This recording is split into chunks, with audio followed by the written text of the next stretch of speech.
Pinaginitan daw yung kanyang anak, wala mang ambisyon. Kung walang ambisyon, Maudigs, yung anak mo na magpangulo, bakit mo pinagsasabihan na wag nang tumakbo?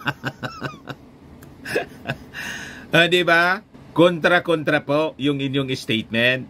At saka, walang katotohanan yung sinasabi mong pinag-initan yung anak mo. Walang nag-iinit po sa anak mo. Kayo lang po ang nag-iinit ang ulo. Di ba? Sino yung nagsabi ng tambaloslos? Umatake kay Martin Romualdez? Di ba kayo?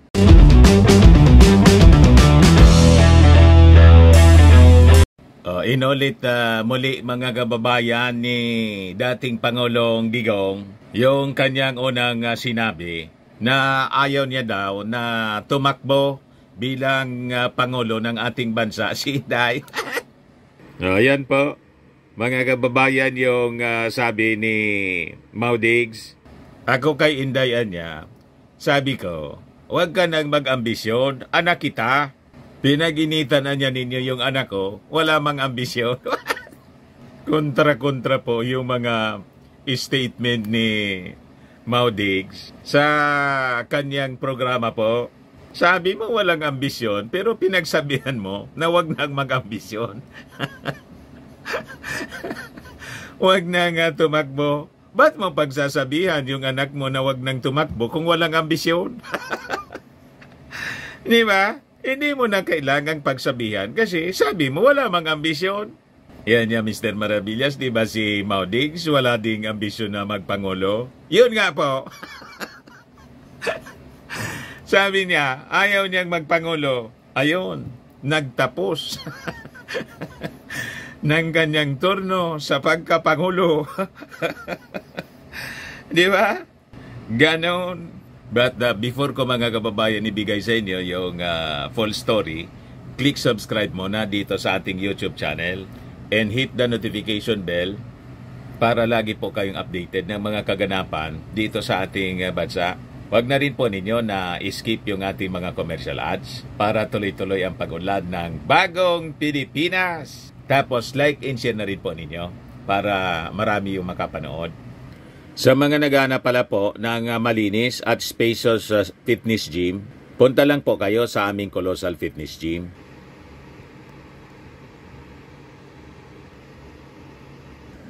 We also offer Grab car rental po with our brand new 2023 model ng Toyota Innova. We also accept booking for those who are planning to travel via PAL and Cebu Pacific and bills payment po for Meralco, bills, PLDT, etc.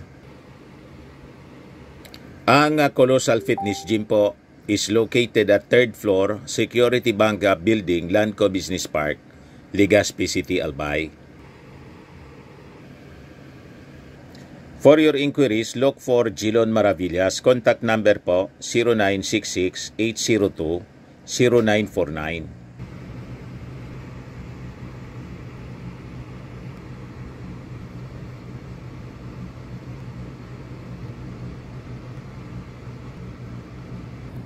Ayos pa? Ayos na ayos anya, Mr. Maravillas.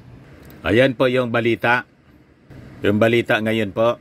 Ako kay Inday, huwag ka nang mag-ambisyon.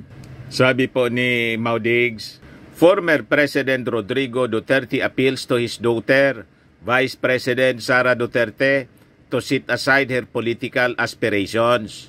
Sabi niya po, pinag-initan niya ninyo yung anak ko, na wala namang ambisyon yan.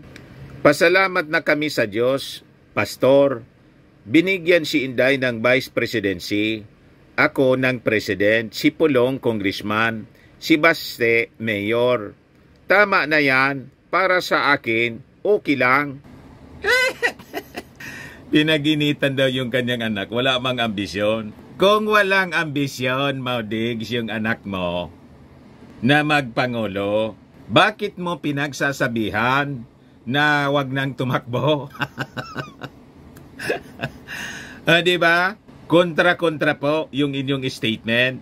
At saka, walang katotohanan yung sinasabi mong pinag-initan yung anak mo. Walang nag-iinit po sa anak mo. Kayo lang po ang nag-iinit ang ulo. Di ba? Sino yung nagsabi ng tambaloslos? Umatake kay Martin Romualdez? Di ba kayo? Kayo yung nag-iinit? Baka miniminaan niya Mr. Maravillas, pinag-initan si Inday yung sa confidential funds. Walang nag-iinit sa kanya sa confidential funds. Siya mismo yung nagsabi na bahala na yung Congress. Di ba malinaw yon? Pero nang tanggalin po yung confidential funds, uminit yung ulo ni Inday. Tapos binabaliktad ninyong kayo yung pinag-iinitan. At hindi lang si Inday yung uminit yung ulo. Kayo po uminit yung ulo ninyo. At binakbakan ninyo ng binakbakan yung mga congressmen, si Martin Romualdez, at inakyus pa ninyo na kasihan niya tatakbong Pangulo. Walang gano'n na statement po si Martin, ni ang kanyang mga kapartido, kanyang mga kasama sa Congress. Nasa defensive position yung Congress. Ang nag-init po, kayo. Tapos binabaliktad ninyo sa statement ninyo ngayon na pinag-initan si Inday. Walang nag-iinit sa kanya. Di ba po? Kayo yung may reputasyon na laging mainitin yung ulo. Sige nga ang pangmura ninyo sa sa programa ninyo, di ba? May narinig kayong pagmumura sa sa kampo o sa party ni Martin Romualdez, di ba wala? Tahimik si Martin na nagtatrabaho, laging kasama ng ating Pangulong BBM. Kasi tinitraining siguro. Ako man lang yung nagsasabi noon. Si President Bongbong, hindi man po nagsasabi. Kaya lang, siyempre ako, observer, na napapansin ko na para ikako tinitraining. Ako man lang yung nagsasabi noon. Pinagdudahan na ninyo. Sinasabi na ninyo, may ambisyon si Martin at hindi mananalo. What? Pag tumakbo daw si Martin Romualdez, di man na niya manalo yan. Kayo po na mag-ama, nanalo kayo sa national positions dahil po sa support ng mga Marcos loyalist. Ayan ang totoo niyan. Kaya nga yung challenge ng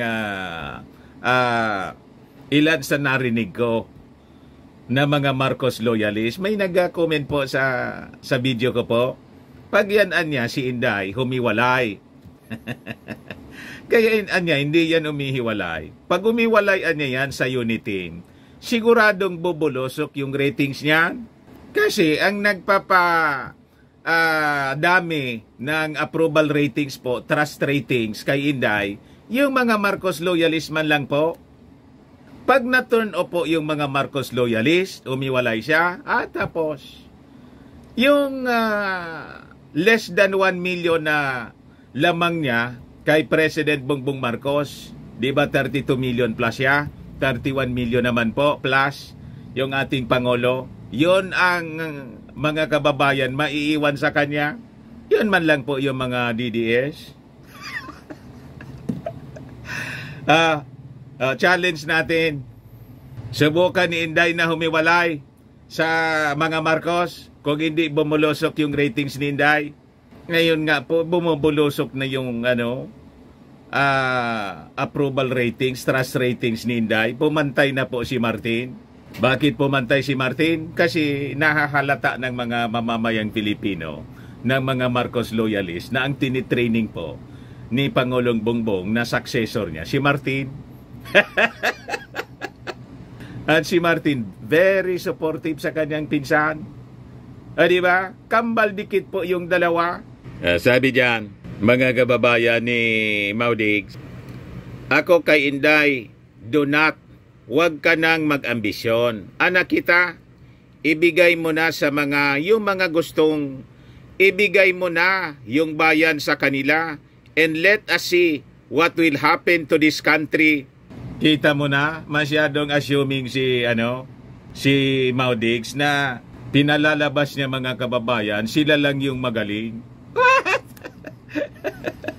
O, di ba? Imagine na ayaan na daw sila na tumakbo. Tingnan natin anya kung ano mangyari dito sa ating bansa. Ano nangyari ng administrasyon po ninyo? Kahit nga yung problema po sa droga na ang sabi po ninyo, so solusyonan ninyo ng 6 months, natapos yung term 6 years. Ayun. Ganon pa rin yung problema. Di ba? Kaya ayun, sinupalpal siya ng isang netizen dito. Sabi ni Ami Catalan, let us see indeed, mas okay pa nga ang Pilipinas nung nasa Davao lang kayo, naka-confine. Kasi naman, wag nang mag-ambisyon ng nasyonal. Pag gusto ka mo, to sa Davao o Davao siguro. O sabi pa ng isa, this country will be much better without Dutertes. Diba? Sinupalpal ng mga netizens po. O, sabi pa ng isa pa, sus, nadinig ko na yan, drama na yan. I see a lot under your watch and the worst things happen. What Philippines need is a true leader, not another clown. Supalpal po. Basag.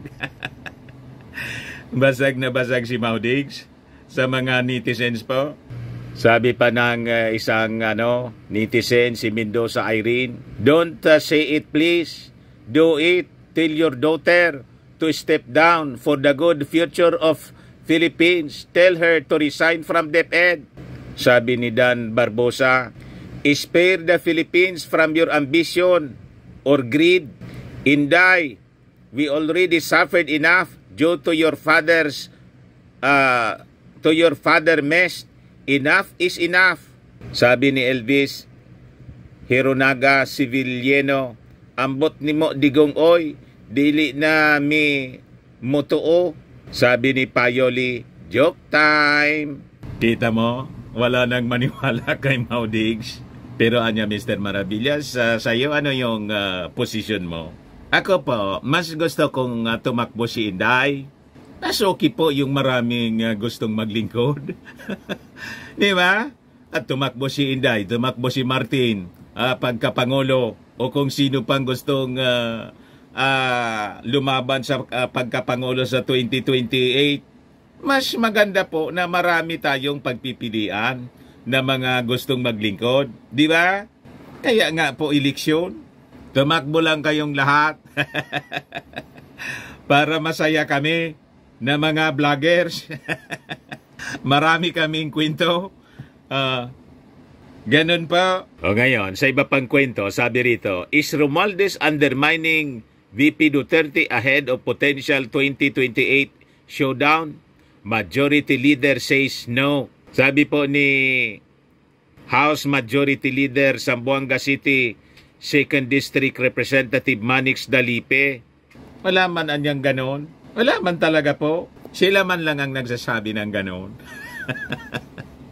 Si Maudigs, yung mga supporters ni Inday, yung mga DDS vloggers, yung mga anti-Marcos, vloggers, sila man lang po yung nagsasabi ng ganon. Wala mang ganon talaga po. Tutok na tutok yung Congress sa kanilang trabaho. Kaya nga po, yung approval ratings ng Congress, first time na mangyari, na napakataas ngayon po sa pamumuno ni Martin Romualdez. Ganon po ang katotohanan yan. Sabi pa rito, no such thing as Team Martin versus Team Sara in-house. Sabi po ni ACT-CIS Party List Congressman Erwin Tulfo. Kasi sabi may mga lumilitaw na balita, nagkakahati-hati na daw sa Congress. May Team Martin, may Team Sara. Wala man anyang ganon. Wala man talaga kasi yung Congress po, buo yung suporta kay Martin Romualdez. Di ba? Ang naiwan po kay Inday na mga supporter, si Juan man lang po, si Ilo Garci, saka siyempre si Pulong, kapatid kasi si Pulong. Yung ibang mga PDP Laban members, nagsipagtalunan na po. Abandonship na, lumipat na po sa kampo ni Martin, sa lakas sa CMD, saka sa partido ni President BBM, BBM, Partido Federal ng Pilipinas. Wala nang naiwan kay Inday. Di ba? Kaya sabi po ni Tulfo, Erwin Tulfo, there's no such thing as unity against the Vice President, unity behind the Speaker Romualdez. I believe there's unity to move this country forward. Yan din po ang hiling ni Pangulong Marcos. Magsama-sama, walang maiiwan. Sabi po ni Congressman Erwin Tulfo. Ayos, ayan man lang po mga kababayan. Baka lang gusto ninyo po itong itry. Firmax Firming and Lifting Cream. Pinapahid po sa mga pulses in affected area. Mainam po sa paninigas na mga kaso-kasuan. Ito naman po, Automax Revitalizing Serum. Sa mukha naman yung application. Anti-aging po siya. You will look 10 years younger than your age. Sa mga cancer patients naman po, baka lang gusto ninyo itong itry. Ningxia Red Mix Fruit Drink. Hindi man po siya gamot, food supplement po siya. Kaya lang, gawa sa mga kababayan sa goji berry. Yung goji berry may anti-cancer properties. Yung mga inquiries ninyo, dumiretso na lang kayo sa aming messenger sa Facebook para masagot namin agad. Ayos, ako po si Dante Maravillas. Bye-bye po. God bless.